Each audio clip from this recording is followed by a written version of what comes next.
Next up, let's take a look at formal charge. Formal charge is incredibly important. So please, please, please, please know this. If you know formal charge, that's going to help you determine which structure is correct. And if you know it in college and you're taking chemistry, this will put you far ahead of all of your classmates because everyone's going to forget this. So know how to do Lewis structures if you leave this class with anything and formal charges. So basically the formal charge is how much energy, basically what charge a atom in a Lewis structure would hold. So formal charge is equal to the group number. The proper formula for it is group number minus half the number of bonding electrons plus non-bonding electrons. And I have just changed this. Group number minus the number of bonds plus number of free electrons, I'm going to call it. So just basically any electrons that are just kind of, and that is our formal charge.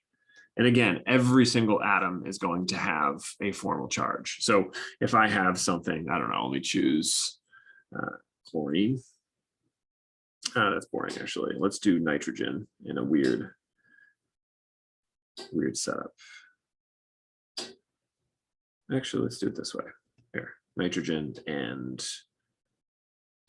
oxygen. And let's forget what's on over here. So we don't really care what's over there. So we're going to do two formal charge calculations just so I can take a look. So the formal charge of nitrogen is equal to nitrogen's group 5 minus the number of bonds. It has 4 bonds and has 0 lone pairs, giving it a formal charge of +1. Okay. And by the way, this whole thing is going to be positively charged.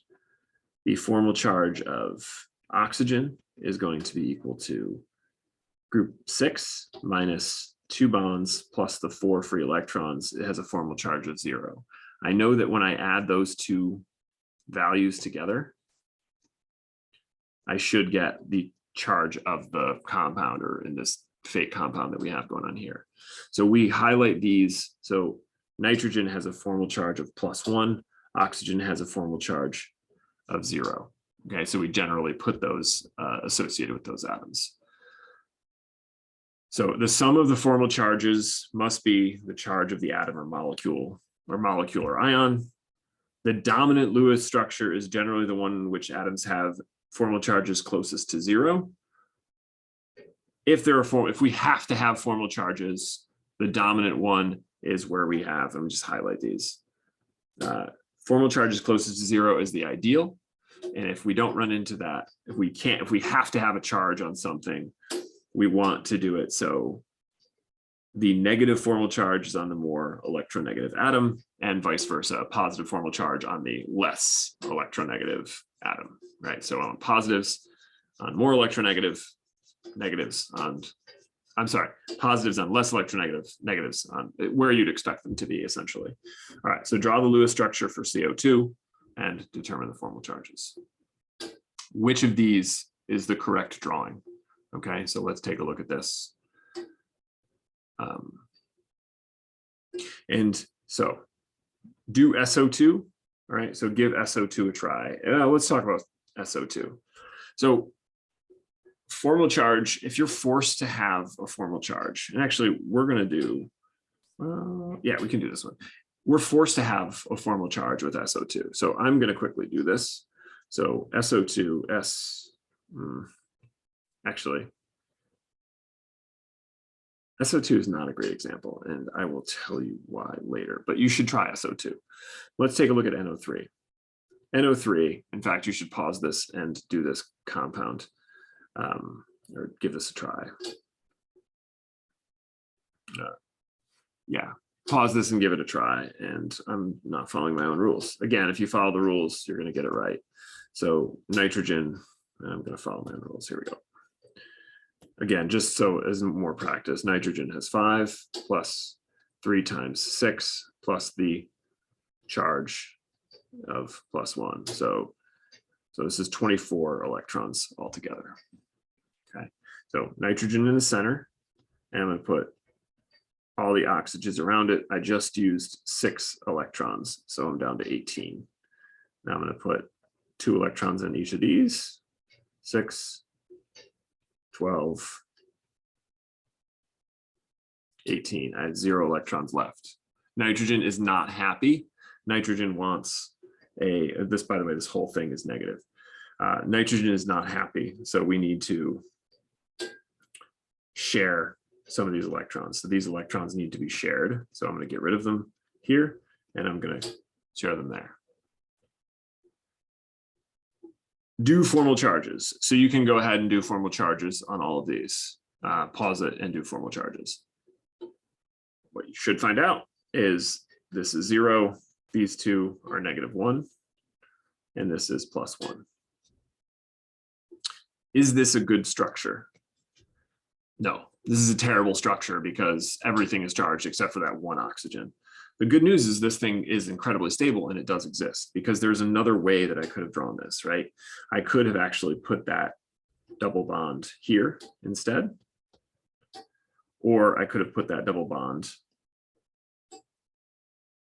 below. So I have 3 choices on where that double bond could be.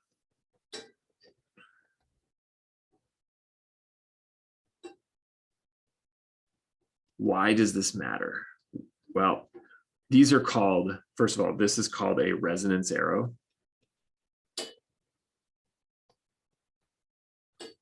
And all of these together are called resonance structures. There are 3 resonance structures. The more resonance structures you have, the more stable something is because what it can do is, if we actually look at the formal charges, all right, nitrogen is always +1.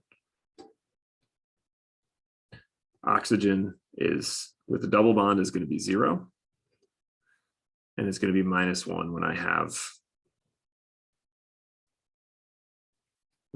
just a full set of electrons. So what ends up happening is, if we actually look at the average structure,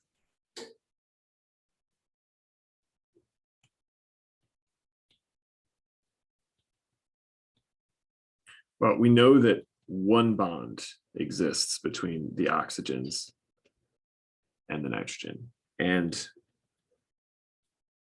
1/3 of the time, half a charge exists. Okay, so if I focus on, because all of the oxygens are ultimately just the exact same, the formal charge of the nitrogen is always going to be +1. I don't know why I keep doing that, but always +1. If we think about that 1 oxygen right there, okay, so I'm going to highlight all of the oxygens. That 1 oxygen, that same oxygen, right? So what is the charge? Well, the charge for this oxygen is, it's -1, it's 0, and it's -1, right? So if I add all of that up, right? So if you look at all of those, so -1, it's 0, and -1. So the total charge of that nitrogen over all the structures is -2. But we have to divide it over the 3 structures it is in. So the charge for this oxygen is actually -2/3. So it's not a full charge, which is good. In fact, all of these are -2/3, -2/3. Basically what it's saying is oxygen has to be negative, but it doesn't have to be a full negative. It can distribute it around evenly, so it can kind of balance out the charges. Okay, so we're going to do the rest of the examples in class, and we'll talk about why SO2 is not a good example, and draw the Lewis structures of all of these. And yeah, draw the Lewis structures of all of these. Now, and the resonance structures, because there's a bunch of resonance structures there as well. It's always important to draw resonance structures, and we'll talk about SO4 2- too. Let's take a look at 2 exceptions, or a handful of exceptions. By the way, again, I'm going to say this: the Lewis or the octet rule is a lie. It never followed, but here we go. So NO. So nitrogen has 5 electrons, oxygen has 6. We have 11 total electrons. I just used 2. So first of all, 11 electrons is odd. We're never going to see an odd number. Okay, so if you see an odd number, check again. If you do see an odd number at that point, then you say, all right, well, how do I proceed from here? Because, well, this is how you proceed from there. So it is possible. If you have a lone electron, this is called a radical. they're actually very reactive having that lone electron because it's ready, it's rearing to go to bond. What it's going to do is going to find another radical. And that's how we actually have chain reactions, believe it or not. All right, so N, and then we're going to satisfy the octet of the, I guess the oxygen would technically be the non-central atom. So, but let's see, I just used 2, 4, 6, 7, 8, and there's my 9th electron. So I've used all of the electrons. Don't have to worry about a central atom, but there we go. There's all the electrons. If we check formal charges, what we're going to see is this structure, oxygen has, it's in group 6. And so this charge is -1. By the way, you get too used to it. When oxygen has 1 bond, it's a -1 formal charge. Nitrogen right now, 5 minus. So this is +1. Should be neutral. It is neutral. Add those two together. So that means that we have another resonance structure or another structure. I don't actually, this would not really technically count as a resonance structure. I should say versus what happens if I have, we want to create a double bond there. Let's try that. Yeah, let's do this instead. Because I've turned one of these pairs of electrons into a double bond. So now what is the, that's a 0 formal charge. The nitrogen has 0 formal charge. So this is the correct structure. Okay. Why? Formal charge is minimized. But the nitrogen, if I switched the pairs of electrons, essentially the formal charges are not going to line up quite right. They would, but in any event, this is what we have. This is a radical. You're never going to run into those. You don't run into those much. All right, BF3.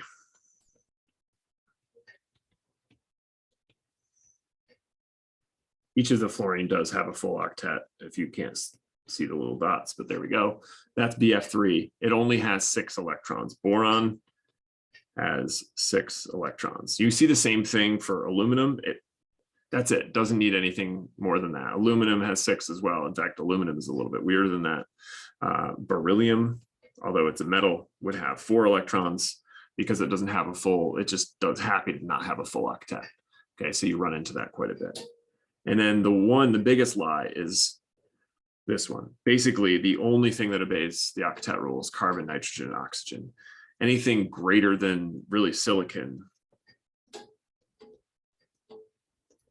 and beyond are,